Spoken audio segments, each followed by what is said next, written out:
ప్రతిరోజు కూడా పాల చుక్కల్లో కొద్దిగా పసుపు కలిపి దాన్ని బొట్టులాగా పెట్టుకోండి.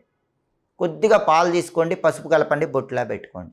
లేదా కొద్దిగా పాల చుక్కలు తీసుకోండి, అందులో గంధం కలిపి బొట్టులా పెట్టుకోండి. పసుపు కానీ గంధం కానీ పాలల్లో కలిపి రోజు బొట్టులా పెట్టుకుంటే గురుబలం విపరీతంగా పెరుగుతుంది. ఈ సమస్యల నుంచి క్రమక్రమంగా బయటపడతారు.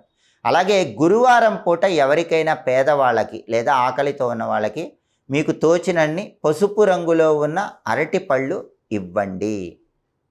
ఎల్లో కలర్ బనానాస్ గురువారం పూట మీ చేత్తో ఎవరికైనా ఇస్తూ ఉంటే ఆకలిగా ఉన్న వాళ్ళకి లేదా పేదవాళ్ళకి, టెంపుల్ దగ్గర ఉన్న వాళ్ళకి గురుబలం పెరుగుతుంది.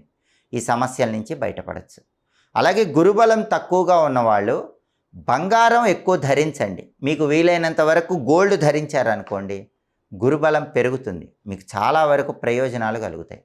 అలాగే పెద్ద తండ్రి పిల్లలు, పినతండ్రి పిల్లలు ఎవరైతే ఉన్నారో వాళ్ళకి